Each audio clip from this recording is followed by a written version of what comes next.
Olá a todos, sejam todos bem-vindos a mais um vídeo do canal da Igreja Luterana de Interlagos. Vamos dar prosseguimento à Bíblia ao longo do ano de hoje, dia 19 de junho. Nós queremos continuar estudando o livro de Eclesiastes. Estamos nos capítulos 5 a 8. Vamos juntos? Iniciando então pela leitura do capítulo 5, na tradução Nova Almeida atualizada. Capítulo 5, que temos como destaques: cuidado com os votos precipitados e a vaidade das riquezas. Guarde o pé quando você entrar na casa de Deus. Chegar-se para ouvir é melhor do que oferecer um sacrifício de tolos, que fazem o mal sem se dar conta. Que a sua boca não se precipite, nem se apresse o seu coração em pronunciar uma palavra diante de Deus. Porque Deus está nos céus e você aqui na terra.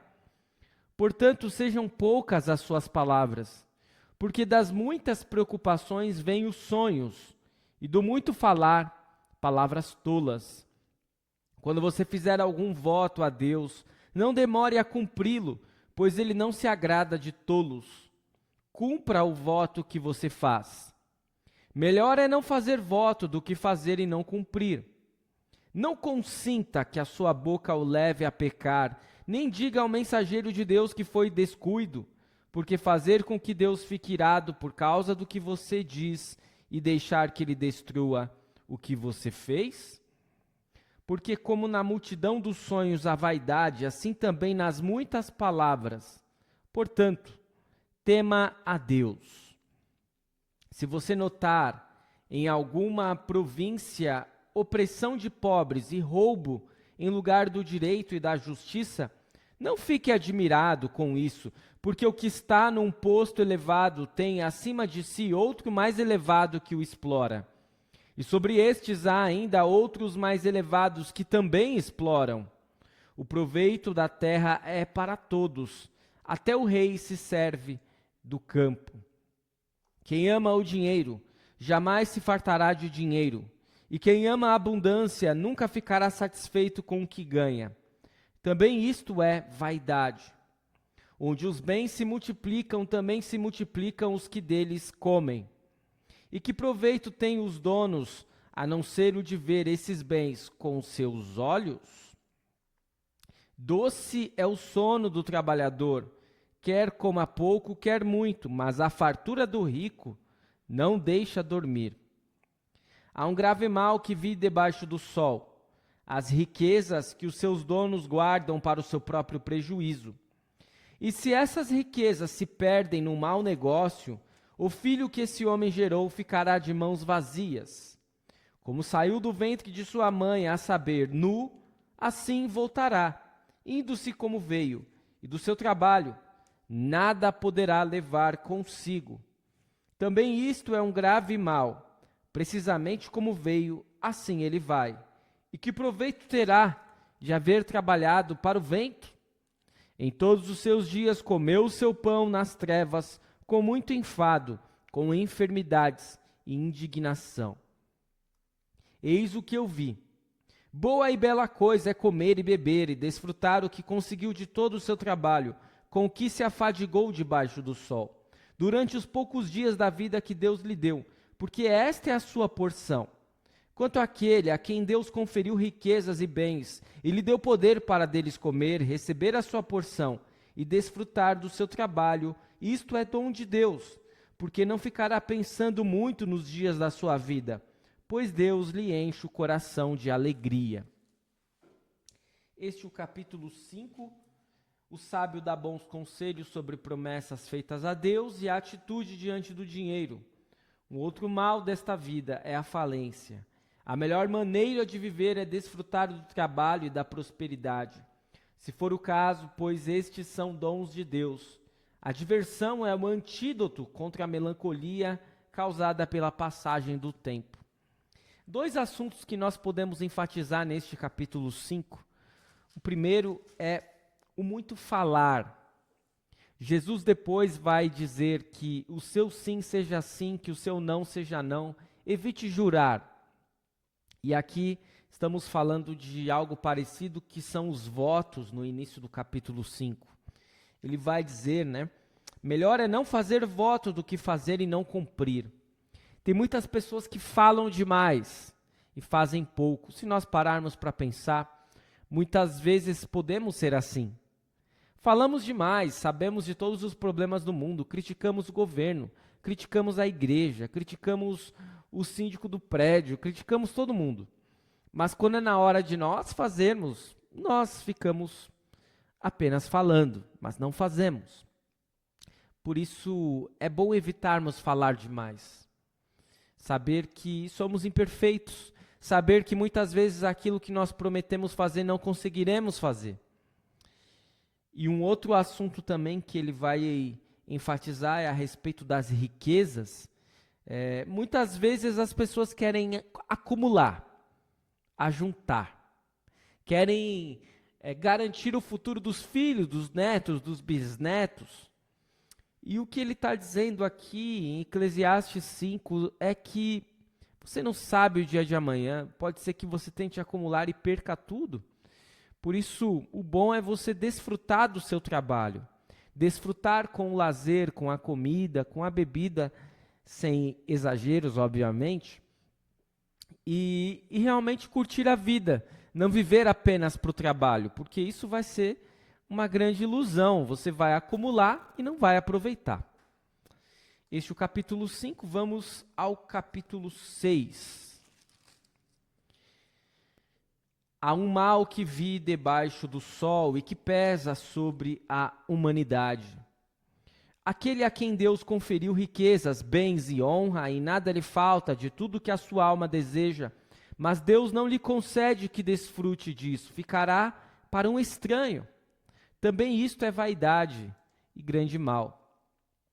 Se alguém gerar 100 filhos e viver muitos anos até uma idade avançada, e se a sua alma não se fartar do bem, e além disso não tiver sepultura, digo que um aborto é mais feliz do que ele. Pois o aborto vem ao mundo para nada e desaparece na calada da noite, e as trevas encobrem o seu nome. Não viu o sol, nada conhece, porém tem mais descanso do que o outro. Ainda que aquele vivesse 2 vezes 1000 anos, mas não desfrutasse do bem. Por acaso não vão todos para o mesmo lugar? Todo o trabalho do ser humano é para a sua boca, contudo, o seu apetite nunca se satisfaz. Pois que vantagem tem o sábio sobre o tolo, ou o pobre que sabe como sobreviver? Melhor é o que os olhos veem do que aquilo que a alma deseja. Também isto é vaidade, correr atrás do vento. Tudo que agora existe já recebeu um nome há muito tempo, e sabe-se o que é o ser humano e que não pode enfrentar quem é mais forte do que ele. Quando aumentam as palavras, aumenta a vaidade. Qual o proveito que se tem disso? Pois quem sabe o que é bom para uma pessoa durante os poucos dias da sua vida de vaidade, os quais ela gasta como sombra? Quem poderá lhe dizer o que vai acontecer debaixo do sol depois que ela morrer? E assim no capítulo 6 vemos de que vale ter uma vida longa se a pessoa não tem a chance de desfrutar de tudo que conseguiu. Seria melhor ter nascido morto. A pessoa controlada pelo apetite e desejo jamais ficará satisfeita.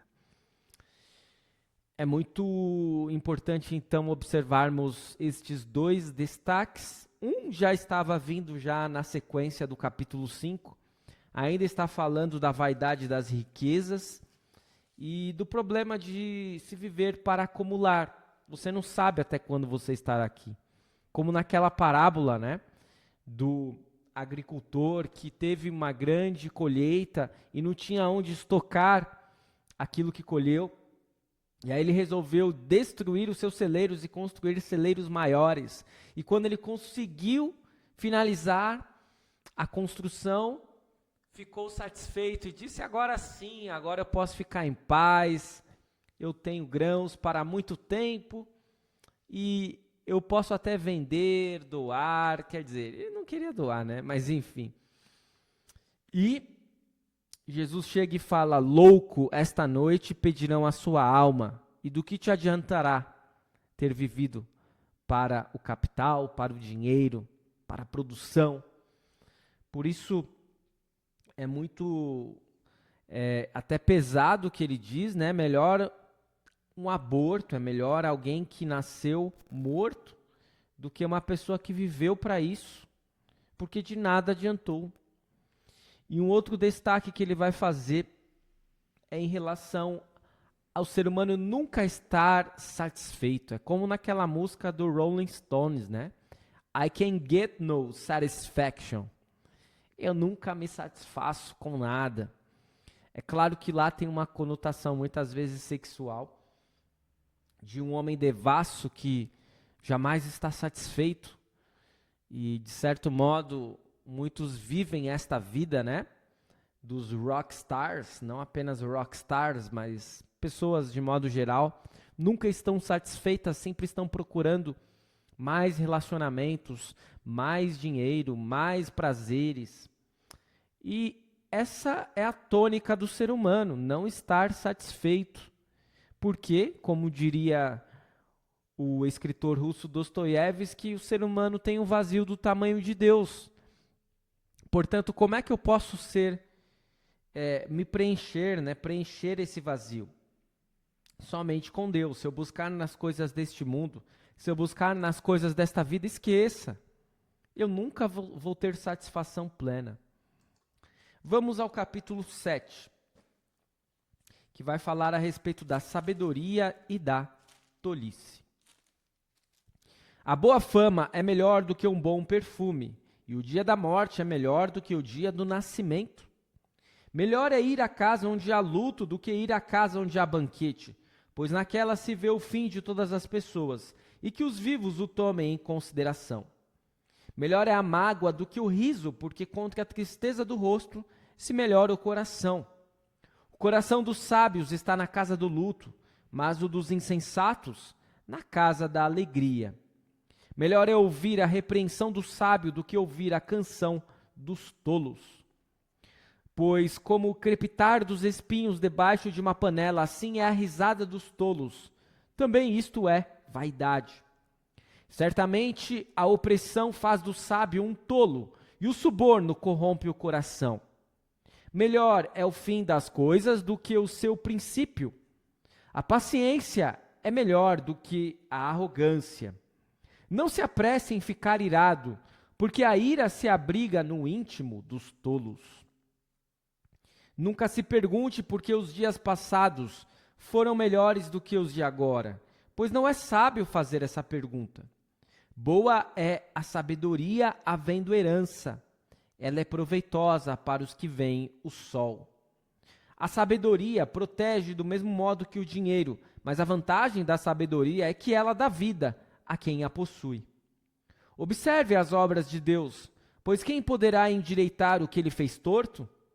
No dia da prosperidade, seja feliz, mas no dia da adversidade, considere que Deus fez tanto este como aquele, para que o ser humano não descubra nada do que há de vir depois dele. Tudo isto vi nos dias da minha vaidade. Há justos que perecem na sua justiça, e há ímpios que prolongam os seus dias na sua maldade. Não seja demasiadamente justo, nem exageradamente sábio. Por que você destruiria a si mesmo? Não seja demasiadamente perverso, nem seja tolo, porque você morreria antes da sua hora.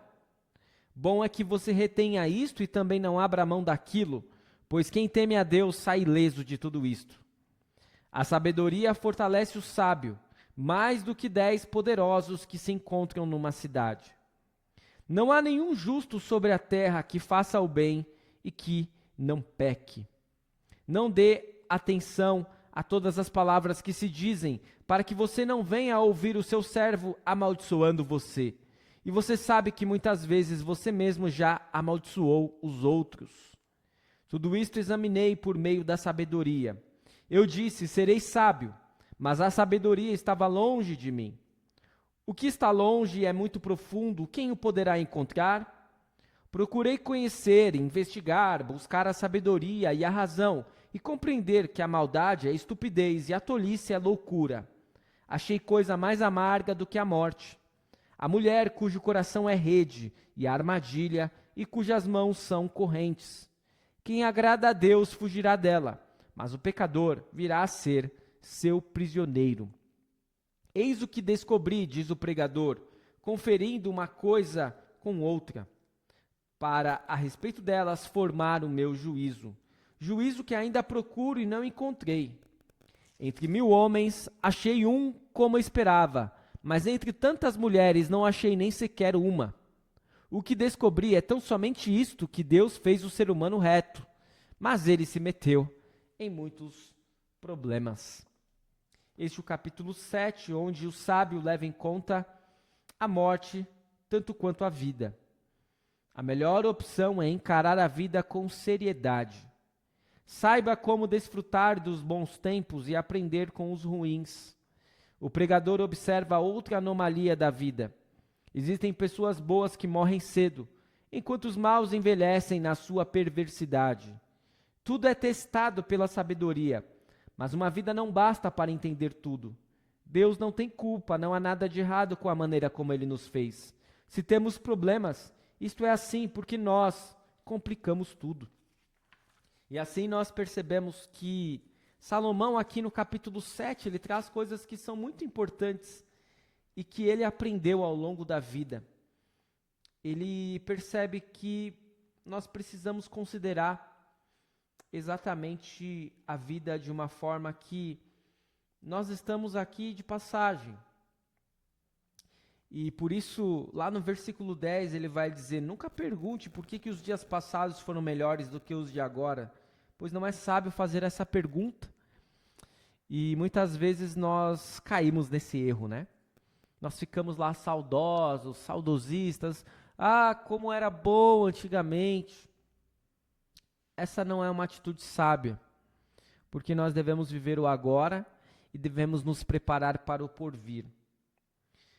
Obviamente que nesta vida e neste mundo sofreremos.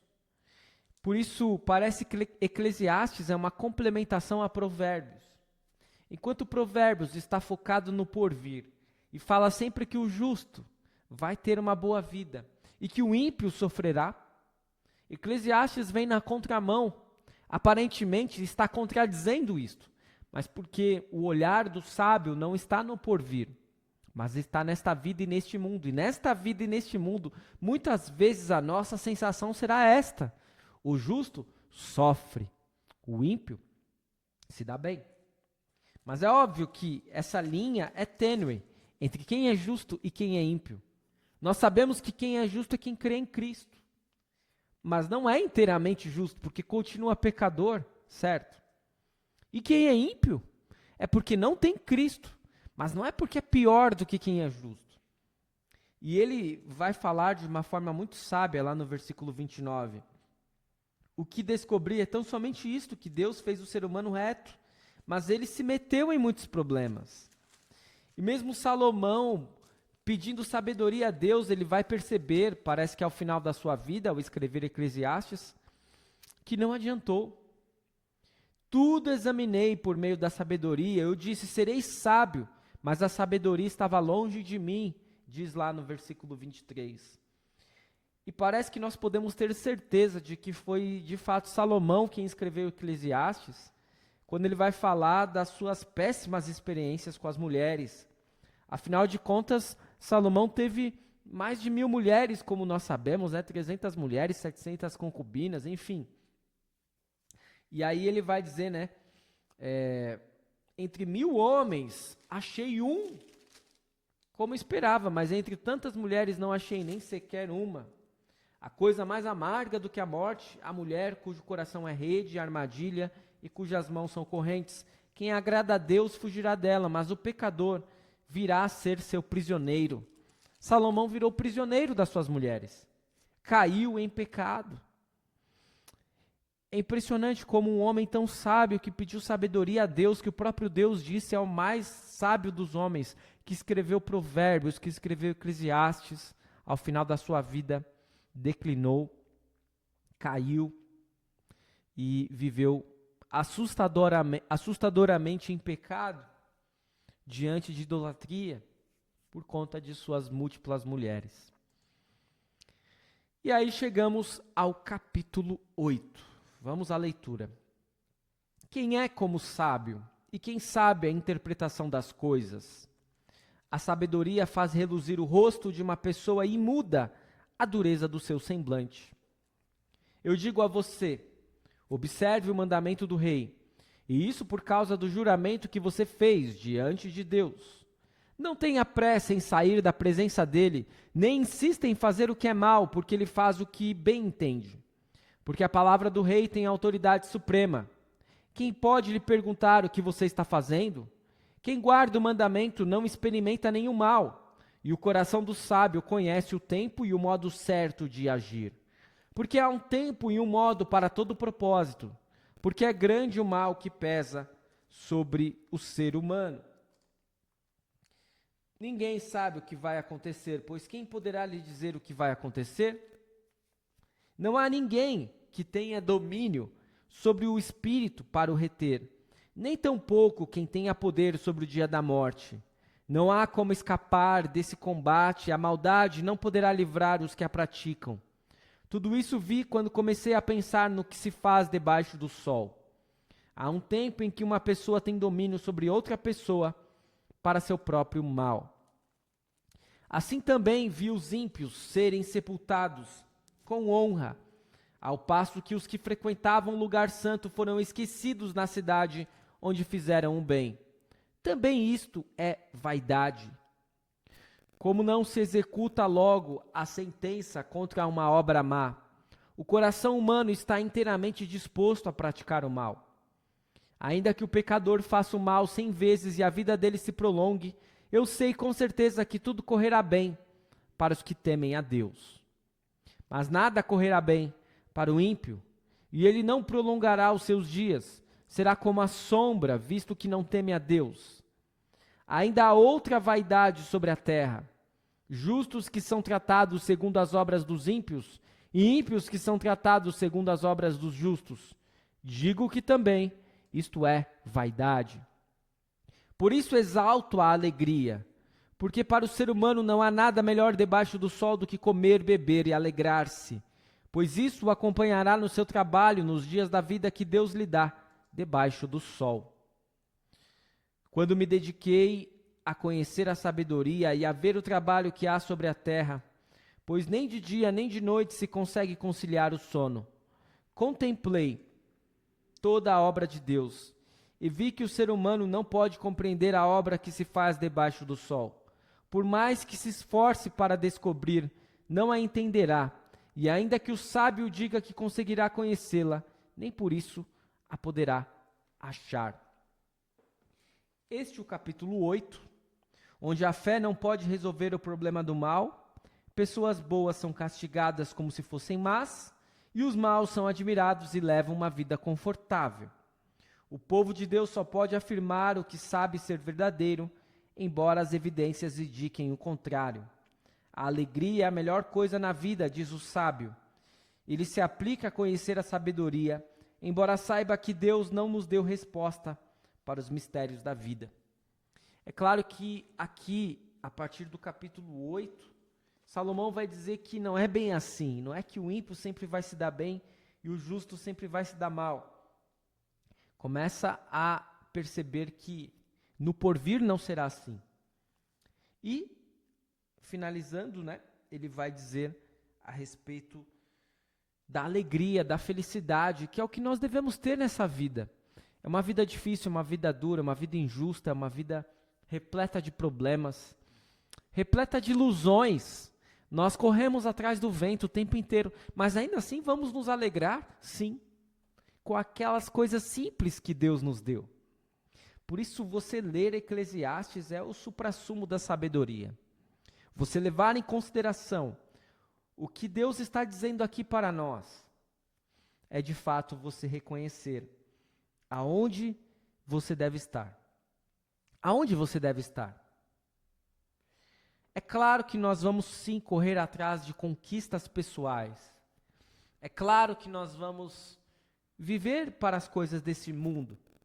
Nós não vamos colocar de lado totalmente, porque se fizermos assim, Nós iremos parar nas ruas, iremos nos tornar moradores de rua. Porque se nós não trabalharmos, se nós não estudarmos, se nós não procurarmos melhora, a nossa vida será um caos. Mas a grande questão, o X da questão, é não dedicarmos a nossa vida a essas coisas. Não nos consagrarmos a este mundo e a esta vida, sabendo que tudo é uma ilusão, é como correr atrás do vento. Mas nos dedicar a quem de fato pode nos preencher e a preencher o nosso vazio, que é o nosso Senhor.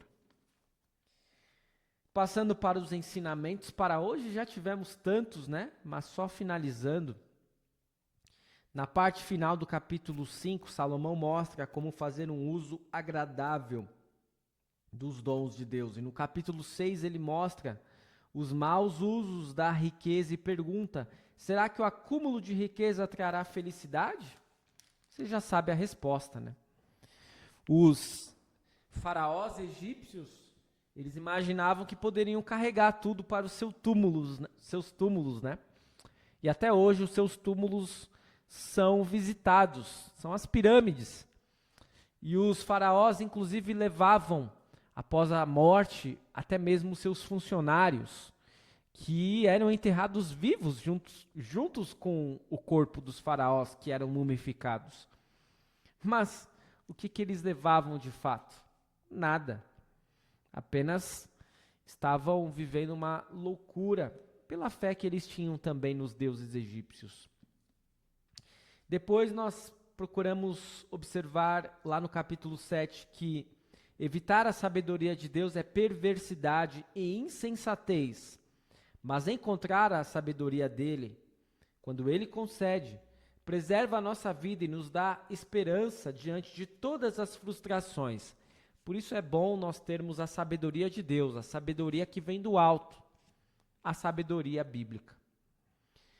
No capítulo 8, finalizando, não importa em que país vivamos, estamos a serviço do Rei do céu e da terra, e fazemos bem simplesmente em atender a sua palavra, estar prontos e dispostos a servi-lo. Nesta vida, os perversos podem se dar melhor do que aqueles que fazem o que é certo. Embora vejamos outros saindo impunes fazendo o que é errado, não devemos segui-los. Antes, devemos continuar seguindo a vontade de Deus e nos submetendo aos seus juízos, que no fim serão favoráveis àqueles que creem.